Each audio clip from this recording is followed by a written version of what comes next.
ay hayaan niyo pong nakabukas ang inyong mga Biblia sapagkat kung mapapansin po ninyo, ang akin pong klase ng pangangaral ay tinatawag na expository preaching, kung saan ang lahat po ng ating pinag-aaralan at sinasabi ay sinisikap natin na nagmumula talaga doon po sa sinasabi ng salita ng Diyos.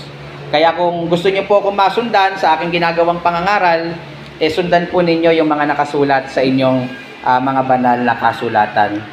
Ito po ang sabi ng salita ng Panginoon sa pamamagitan ni Apostol Pablo sa kanyang sulat sa mga taga-Pilipos. Ang sabi po sa Filipos chapter 4 verses 8 to 9, "Katapus-tapusan mga kapatid, anumang bagay na katotohanan, anumang bagay na kagalang-galang, anumang bagay na matuwid, anumang bagay na malinis, anumang bagay na kaibig-ibig, anumang bagay na mabuting ulat, kung may anumang kagalingan, at kung may anumang kapurihan, ay isipin ninyo ang mga bagay na ito. Ang mga bagay na inyong natutuhan at tinanggap at narinig at nakita sa akin, ang mga bagay na ito ang gawin ninyo.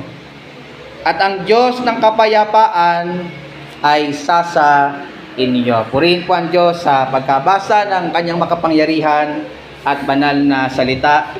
Ang atin pong pag-aaralan ngayon sa preaching po na ito ay pinamagatan ko pong isa-isip at isagawa. Isa-isip at isagawa. Layunin ko po sa pangangaral na ito, mga kapatid, na ituro sa inyo ang kahalagahan po ng pag-iisip ng mayroon pong kabanalan upang tayo po ay makapamuhay ng mayroon pong kabanalan.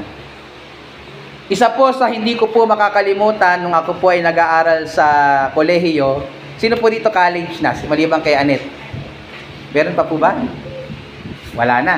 So, nung nag-aaral po ako nung college, sa pagkuha ko po ng kursong computer technology, ay yung prinsipyo po na tinuro sa amin ng professor na garbage in, garbage out. Familiar po kayo sa principle na yon? Garbage in, garbage out. Yung prinsipyo pong ito ay nagtuturo na kung ano po ang in-encode or in-input po natin sa computer, siya din po nitong ilalabas. Halimbawa, kung iniligay po ninyo sa computer yung kantang Pusong Bato, o sino dito may favorite ng kantang Pusong Bato? Wala, ayaw umamin. Pag in-encode o in-input nyo po sa computer yung kantang Pusong Bato, wag po kayong umasa na tutunog po yan ng Paro-Paro G. Ang tutunog po yan ay Pusong Bato. Kasi ang in-input po ninyo ay kantang Pusong Bato. Therefore, ang magiging output po niya ay Pusong Bato. Kung inilagay nyo po sa wallpaper ng inyong screen, ng inyong pagmumukha, halimbawa, meron kayong picture na gandang-ganda kayo sa kuha ninyo. Wag po kayong umasa na ang lalabas na output ay yung mukha ni Bea Alonso o kaya ni Marian Rivera o kung sino man pong magagandang artista na kilala ninyo. Garbage in, garbage out. Hindi ko po sinasabing garbage ang mga pagmumukha natin, pero yung prinsipyo po, mga minamahal, yung gusto ko po ninyong makuha. Kung ano po ang ating tinanim, yan din po ang ating aanihin. Kung nagtanim ka ng puno ng mangga, huwag kang umasa na mag-aani ka ng bunga ng bayabas. Kung ano ang iyong tinanim, yan po ang inyong aanihin. At alam nyo po ba, mga minamahal, gayon din po sa ating pamumuhay bilang mga tao. Kung ano po ang madalas nating itanim o i-input sa ating mga isipan, siya din po ang makikita nating output. Yan din po ang makikita nating output o kinalabasan sa ating pong mga pamumuhay. Kung pinupuno mo ang iyong isipan ng puro sama ng loob sa iyong kapwa, pag may kumausap sa iyo, ang bubukal sa bibig mo ay puro sama ng loob sa iyong kapwa. Tama po, mali? May kilala po ba kayo na pag kinakausap nyo na lang, puro na lang sama ng loob sa kapwa yung kanyang sinasabi? Ako po meron, pero hindi ko po papangalanan. Ibig sabihin, kahit hindi ko nababasa yung kanyang isip, nakikita ko po sa pamamagitan ng kanyang salita at gawa. Ng kanyang puso at isipan ay tinataniman niya ng puro sama ng loob. Kung pinupuno niyo po ng pagdududa ang inyong pag-iisip, magresulta po ito mga minamahal na lahat na lang po ng tao pagdududahan mo na. Pati nanay mo, pagdududahan mo na. Ikaw ba talaga nanay ko? Di ba? Dahil po tamang duda na tayo. Pati aso, pagdududahan mo na. Ano, aso ka ba talaga? Ba't mukha kang kabayo? Di ba? Kasi tamang duda ka. No? Kasi puro pagdududa, puro negative thoughts sa iyong kapwa ang ipinapasok mo sa iyong isipan. Sa kabilang banda naman, mga minamahal, kung puro kabutihan, katwiran, kabanalan ang iniimbak natin sa ating mga isip, ito yung gusto nating mag-occupy ng ating mga isipan, magre-resulta po ito mga minamahal ng isang matuwid, banal at kalugod-lugod na buhay sa harapan ng ating Panginoon Diyos. Kaya gayon na lamang po mga minamahal ang pagbibigay ng atensyon ng banal na kasulatan kung ano po ba yung dapat na ipinapasok o ini-input natin sa ating mga isipan. Ano po ba mga minamahal yung dapat nating ine-entertain sa ating mga isipan? Ang sabi po sa Roma 12:1 hanggang 2, kaya nga mga minamahal, ipinamamanhi ko sa inyo, alang-alang sa kahabagan ng Diyos, na inyong iharap ang inyong mga katawan sa Diyos, na siya ninyong haing katampatang pagsamba, at huwag kayong magsiayon sa sanlibutan ito, kundi mag-iba kayo. Paano po tayo mga minamahal hindi magsisipag-ayon? Paano po sa sanlibutan ito? Paano po natin maibibigay ang ating mga buhay, ang ating mga sarili na karampatang pagsamba sa harapan ng Diyos? Ang sabi sa talata, sa pamamagitan ng pagbabago ng inyong pag-iisip. All begins with the mind. Kung ano po ang sinasaksak natin sa ating mga isip, siya rin po ang magiging bunga sa ating mga buhay. Kolosas 3, talatang 2, ilagak ninyo ang inyong pag-iisip sa mga bagay na nangasa itaas, huwag sa mga bagay na nangasa ibabaw ng lupa. Kapag ang tao punong-puno ng mga bagay na nasa lupa, ang kanyang buhay ay umaikot sa mga bagay na nasa lupa. Kung ang kanya namang isip ay punong-puno ng mga bagay na makalangit, ang kanya pong buhay ay punong-puno ng mga bagay na makalangit. Mga bagay na may kinalaman sa kalooban ng Diyos. Sa unang Pedro 1, talatang 13, kaya't inyong bigkisin ang mga baywang ng inyong pag-iisip, na maging mapagpigil kayo sa inyong at inyong ilagak na lubos ang inyong pag-asa sa biyayang dadalhin sa inyo sa pagkahayag ni Jesucristo. Makikita niyo mga minamahal na hindi po minsan in-address ng banal na kasulatan ang tungkol po sa dapat nilalaman at tinatakbo palagi ng ating mga isipan. Tayo po ay makakapamuhay ng maayos at matuwid at nakalulugod sa Diyos. Depende, mga minamahal, kung ano po ang pumupuno sa ating mga isipan. Mahalaga po, mga minamahal, ang ating pag-iisip. At sa mga talata pong ito, yun po yung makikita natin na gustong ituro ni Apostol Pablo sa mga mananampalataya sa Pilipos. Yung magkaroon po ba ng tamang kaisipan o mindset upang sila po ay magkaroon ng tamang pamumuhay. Meron lamang po ako ditong 3 punto na pwede nating maging guide para po maunawaan po natin yung verses 8 and 9 na atin pong pinag-aaralan sa umaga pong ito. Una, gusto ko pong pansinin niyo ang inuutusan. Ang inuutusan. Sino po ba ang inaasahan ni Apostol Pablo na magsasagawa ng kanyang itinuturo sa mga talatang ito? Sino po ba ang kanyang inuutusan sa mga talatang ito na atin pong pinag-aaralan? Ito daw po, ayon sa talata, ay para saan? Sa mga kapatid. Pansin niyo po, ang sabi sa verse 8, katapus-tapusan mga kapatid. Yung salita pong katapus-tapusan ay senyales na nagko-conclude na si Apostol Pablo sa mga tagubili niya na binanggit niya na nung una. Ito na yung mga huling habilin at least dito po sa book ng Philippians o huling mga instructions ni Apostle Paul sa mga taga-Pilipos in this particular book. At napakahalaga po ng katotohanan ito na makikita natin in verses 8 and 9 sapagkat ito po ay mga huling mga pananalita. Kaya mahalaga po mga minamahal na ibigay natin yung ating buong atensyon sa mga oras na ito, sa mga sasabihin dito ni Apostol Pablo tungkol sa kung ano yung dapat nating isa sa isip at isa sa buhay. And then nasabi niya, katapos-tapusan, mga kapatid. Sino po yung mga kapatid na kinakausap po dito ni Apostol Pablo? Obviously, hindi po ito pumapatungkol sa mga kapatid niya sa laman. Kung babalikan po natin yung chapter 1, verse 1, which is the introduction of the book of Philippians, makikita po ninyo na yung mga kapatid na tinutukoy po niya dito ay pumapatungkol sa lahat ng mga banal sa lugar ng Pilipos. Ito po ay pumapatungkol sa lahat ng mga mananampalataya kay Kristo na itinuring na mga banal. Bakit po itinuring ng mga banal? Sapagkat sila ay nakipag-isa kay Kristo sa pamamagitan ng pananampalataya. Nagtiwala sila sa Ebanghelyo.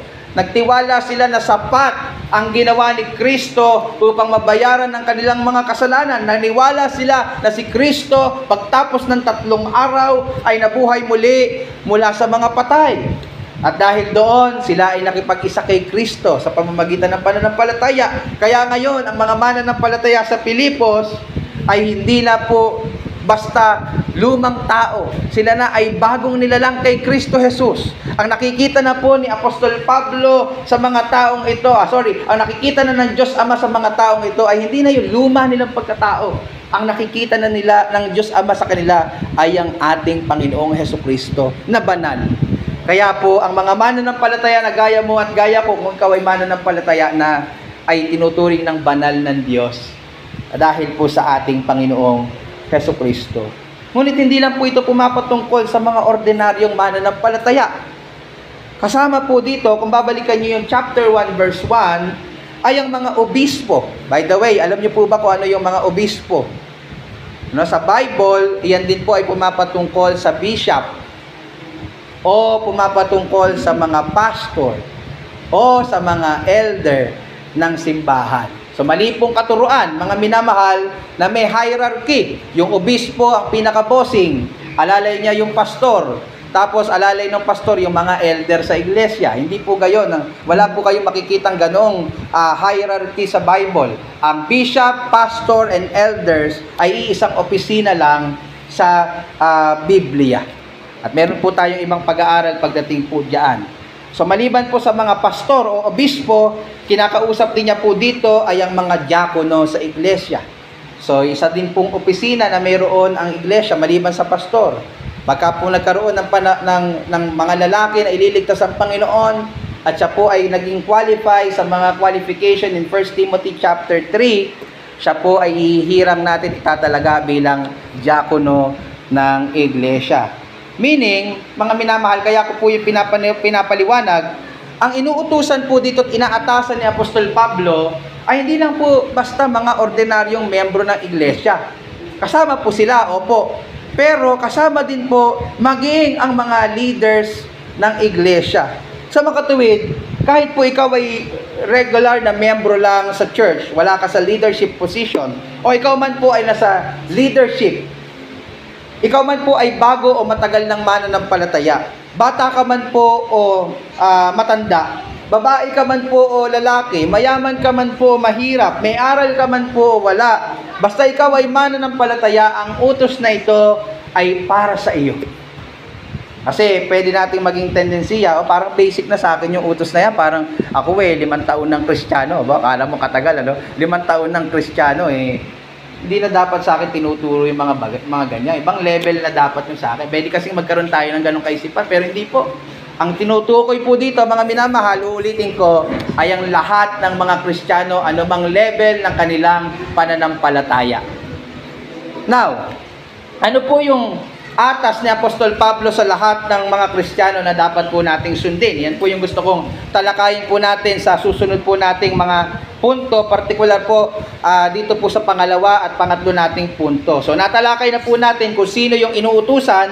Now mag-move on po tayo sa pangalawang punto natin na pinamagatan ko pong ang dapat isa-isip. Ang inuutusan, number 1. Number 2, ang dapat isa-isip. Tingnan niyo po yung sabi sa talatang 8. May mga makikita po tayo dito, mga minamahal, na inuutos si Apostol Pablo na dapat po nating dapat pong palaging nilalaman ng ating isipan bilang mga mananampalataya. Ito po yung dapat na nag-occupy at tumatakbo palagi sa ating isipan bilang mga Kristiyano. Ano po yun? Ang sabi sa verse 8, katapus-tapusan mga kapatid, anumang bagay na katotohanan, anumang bagay na matuwid, anumang bagay na malinis, anumang bagay na kaibig-ibig, anumang bagay na mabubuting ulat, kung may anumang kagalingan at kung may anumang kapurihan, ay isipin ninyo ang mga bagay na ito. Ano daw po? Yung dapat nating isipin, yung mga nabanggit sa verse 8. Yun po yung mga bagay. Yung una pong bagay na dapat nating pakaisipin at palaging nilalaman ng ating isipan ay anumang bagay na, ano yung una? Katotohanan.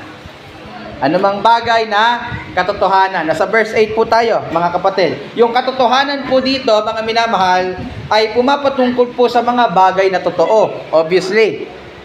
Yung kabaligtaran po ng katotohanan ay kasinungalingan. At dito po tinuturo ni Apostol Pablo na kung meron pong dapat tayong laging sa isip, yung mga bagay na totoo. Hindi po natin iniisip yung mga bagay na kasinungalingan, lalo na sa ating dealing sa ating kapwa. Isa po sa masamang habit ng maraming mga tao sa panahon po natin ngayon ay ang pagsisinungaling. Amen po ba? Minsan tinatawag nating white lies. No, siguro valid naman to kasi mabuti naman yung aking layunin sa akin pong pagsisinungaling. Pero tinuturo ng Bible na ang pagsisinungaling ay hindi po dapat natin pinahayaang maghari sa ating mga isipan.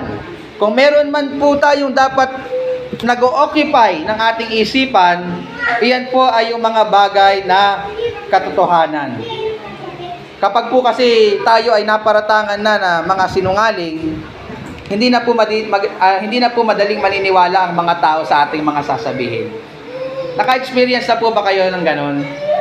May mga tao na parang hindi mo mapanghawakan yung kanyang sinasabi kasi kilala siya sa reputasyon na hindi nagsasabi ng totoo. Sinungaling. At kapag po tayo ay nagkaroon ng ganong masamang reputasyon, mga sinungaling, halimbawa, nahihirapan po tayo mag-share ng gospel sa ating kapwa. Anong malay nila kung nagsisinungaling na naman tayo? Nakukuha niyo po, mga kapatid.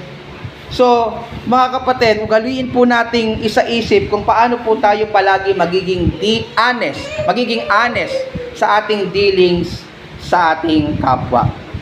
Ang katotohanan din po na binabanggit dito, mga minamahal, ay pumapatungkol din maaari sa mga salita ng Panginoon. Ang sabi po kasi sa Juan 17, talatang 17, sa panalangin po ng ating Panginoong Yesus,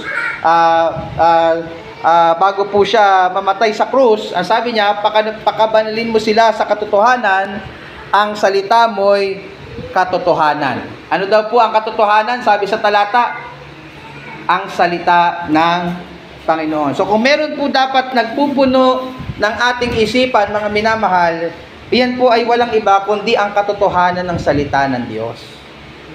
At hindi po yun mangyayari ng magic.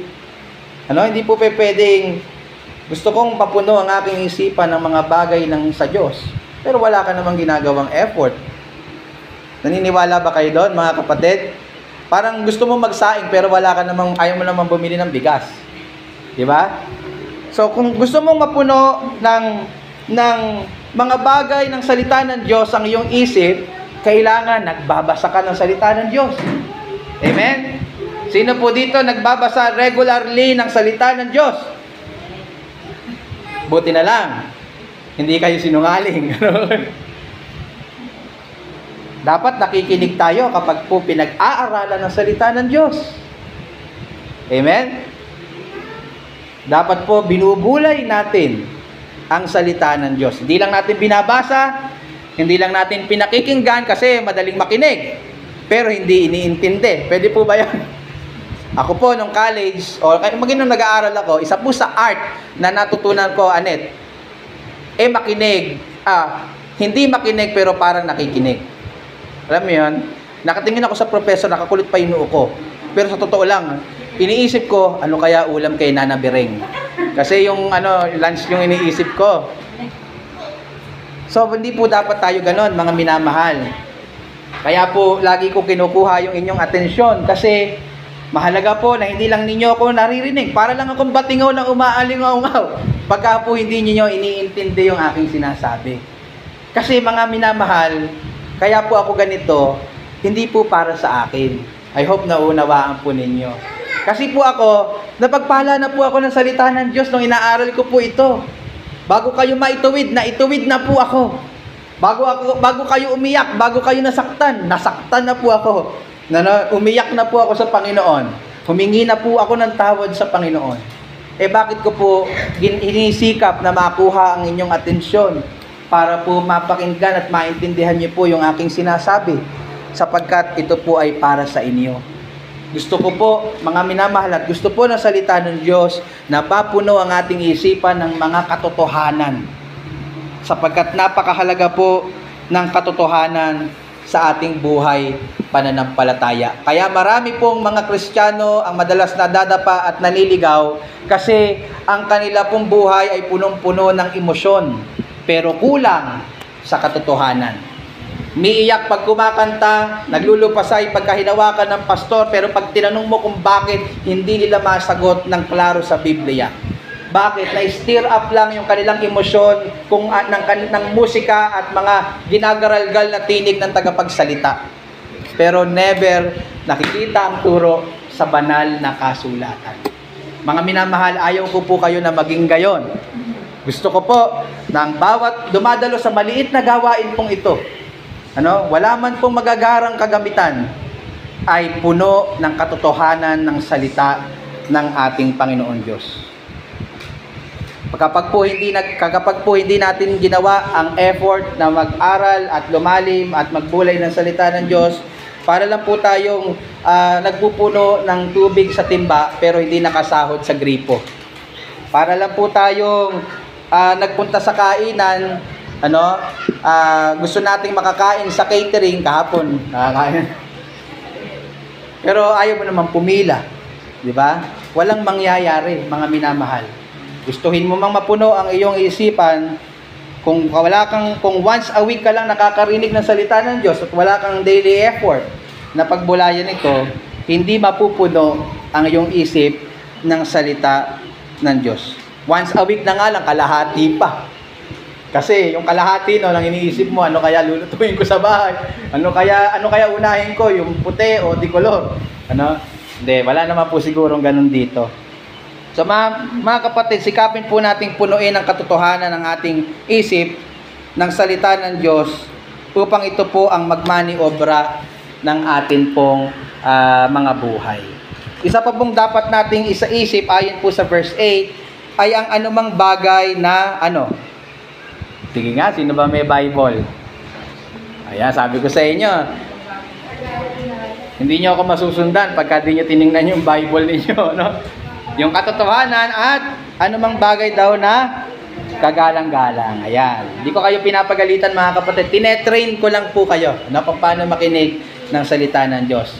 Open eyes, open heart, and open Bible. Yan lang po. Simple lang, mga minamahal. Sinasabi po dito ni Apostol Pablo na dapat po nating isipin kung paano tayo magiging kagalang-galang sa ating pag-uugali at sa ating pagkilos. Minsan po kasi, mga minamahal, hindi po natin sinasadya, nagiging padalos-dalos po tayo. Tama po ba? Ako lang po nakaka-experience nun. Minsan may mga nasasabi ka, may nagagawa ka na, late mo na lang malalam, ay, may mas maganda palang paraan ng pagsasabi. Meron po palang dapat ginawa ko ganito na lang kaysa ganito yung ginawa ko. padalos-dalos tayo, minsan hindi natin nabibigyan, imbes na mabigyan natin ng karangalan ng Panginoon, nabibigyan po natin siya ng kahihiyan sa atin pong pamumuhay. Dapat po pinag-iisipan natin kung ano ang ating susuotin. Pinag-iisipan natin kung ano yung ating biro na sasabihin. Minsan yung biro natin nakaka-offend na pala sa iba. Minsan yung biro natin medyo may halo na palang kabastusan. Tama po? Bilang mga mananampalataya, hindi na po dapat ganon ang atin pong mga biro. Pinag-iisipan na po natin maging yung tono ng ating pananalita. Minsan, mga minamahal, tama yung ating sinasabi, mali lang po yung paraan ng ating pagsasabi. Amen? Parang isa lang po yung okay. Tama yung ating sinasabi, mali lang yung way ng ating pagsasabi. No? Sinasabi ko yan sa aking sarili, mga minamahal. At sinasabi ko po yan sa bawat isa sa atin. Pinag-iisipan natin kung ano po yung ating mga kilos at yung ating pong mga gawa. Alam nyo, sa bahay, meron kaming term na ginagamit kapag lumulutang yung aming isipan sa aming mga ginagawa. Yun po yung salitang autopilot. Hindi po dapat tayo autopilot kapag yung parang kumikilos lang tayo nang hindi natin pinag-iisipan yung ating mga ginagawa. Palagi tayong conscious sa lahat po ng ating mga kilos at salita sapagkat lagi nating iniisip ang kalwalhatian ng Panginoon. Ayaw nating malapastangan yung kanyang pangalan dahil dala-dala natin ang pangalan ng Diyos sa araw-araw nating pamumuhay. Kaya dapat mga minamahal, hindi tayo nagiging padalos-dalos sa ating mga salita at sa atin pong mga gawa. At maiiwasan natin yon kung palagi nating isa sa isip yung mga bagay na kagalang-galang, una sa paningin ng Diyos at sa paningin ng ating kapwa. Palagi lang po natin tatanungin, mga minamahal, yung akin bang gagawin ay kagalang-galang sa harapan ng tao? Yan lang po. Then patuloy po si Apostol Pablo, ang sabi po niya, anumang bagay na matuwid. Ayan, very good si Mami.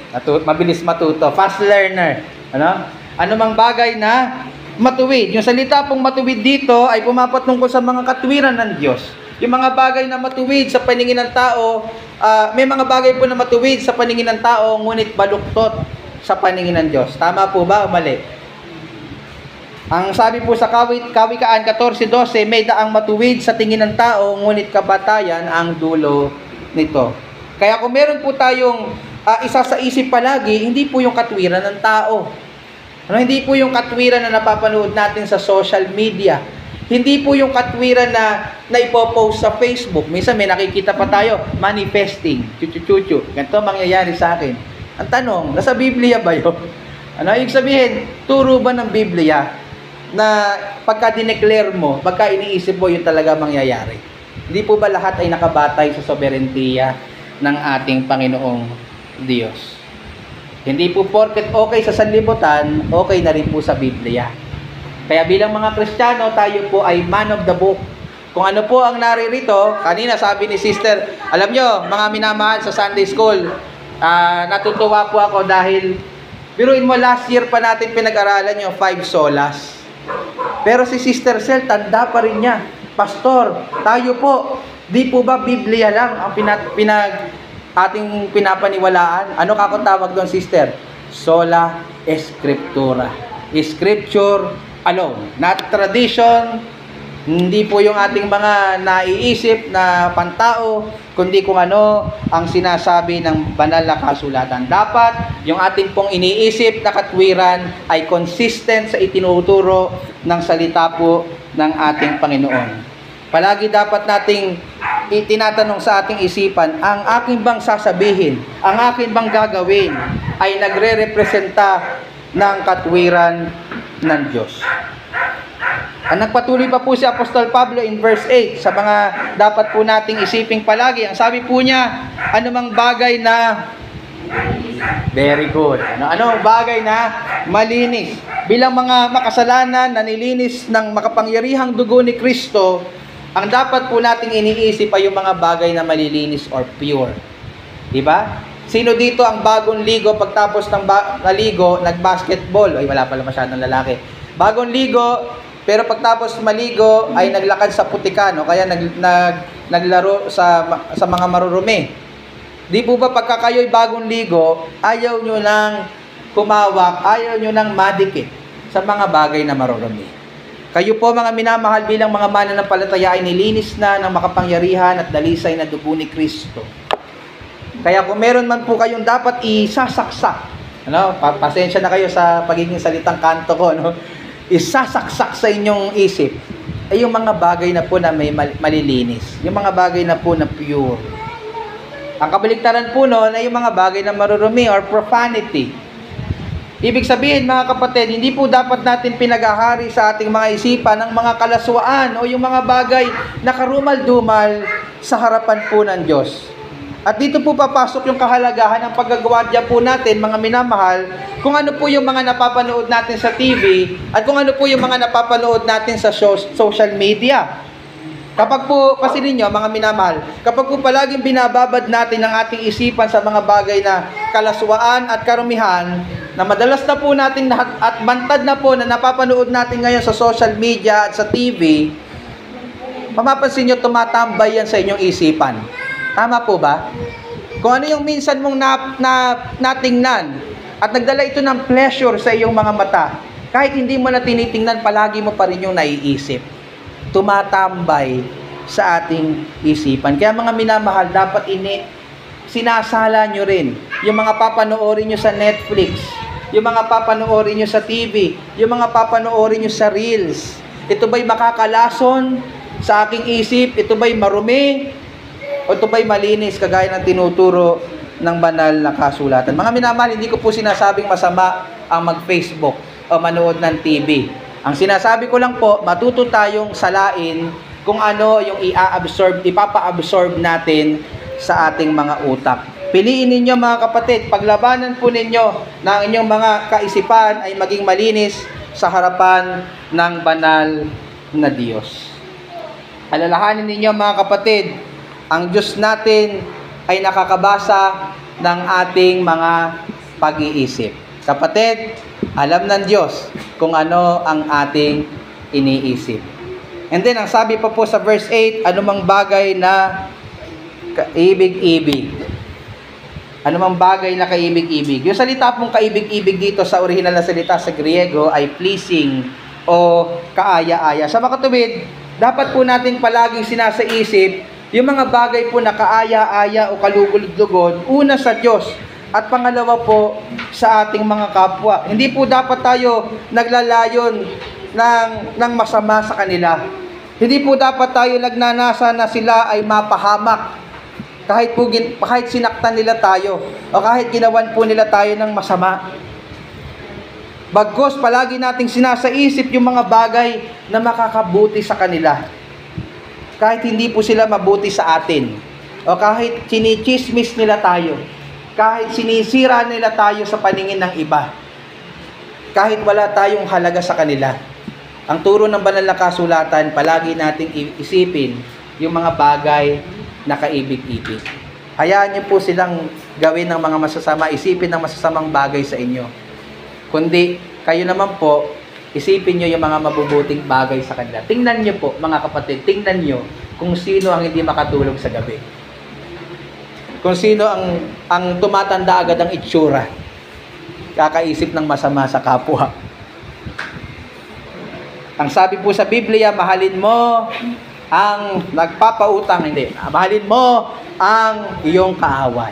Kahit kaaway mo, mamahalin mo. So mga kapatid, ibuksin na po natin yung mga kaisipan ng paghihiganti, galit o sama ng loob sa ating kapwa. Hindi po yung kalooban ng Diyos. Hindi mo trabaho ang maghiganti.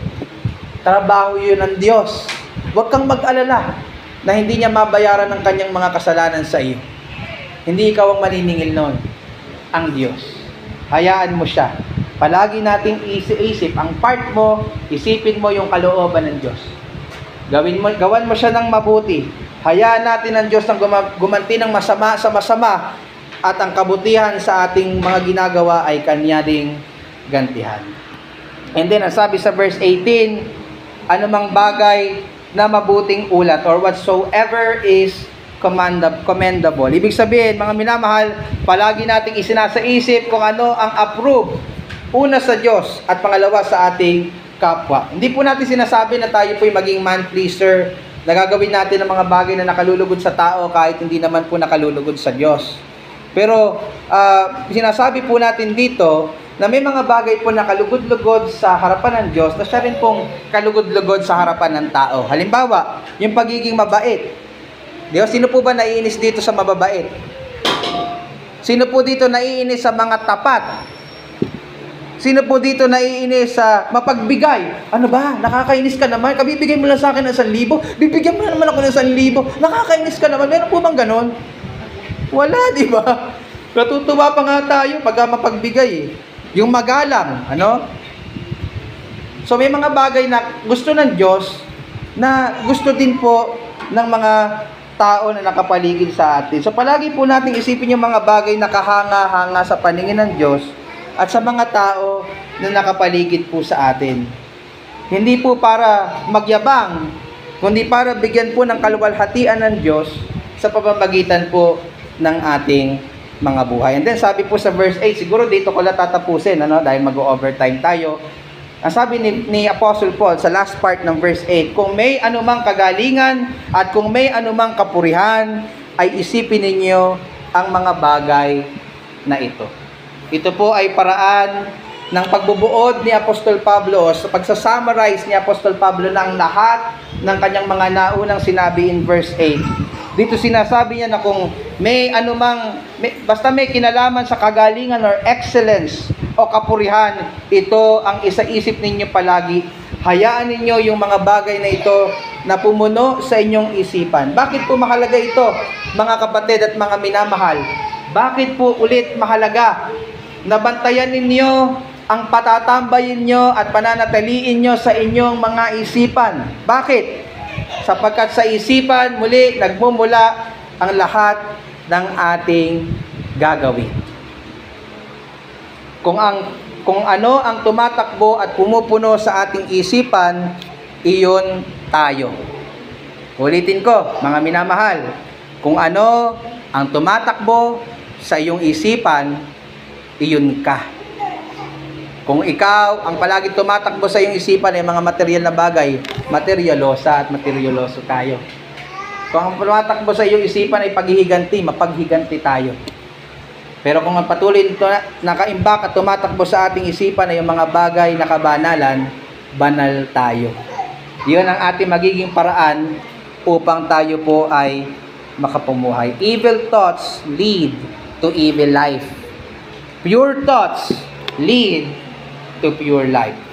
Imposible po na makakuha tayo ng Coke sa atin pong jug na nandoon na kulay yellow-green kung ang nilagay po natin ay tubig. Imposible po na makakain tayo makapagluto tayo ng spaghetti kung ang binili mo pong pansahog ay pangpalabok. In the same manner, imposible mga minamahal na makapamuhay tayo ng matuwid kung ang hinahayaan nating magpuno ng ating mga isipan ay yung mga bagay na baluktot. Mga kapatid, bantayan po ninyo kung ano ang tumatakbo palagi sa inyong isipan. Kontrolin po ninyo ang mga papasok sa inyong isipan. Guwardiyahan po ninyo ang inyong isipan. Purihin po ang Panginoon. Magsitayo po tayong lahat.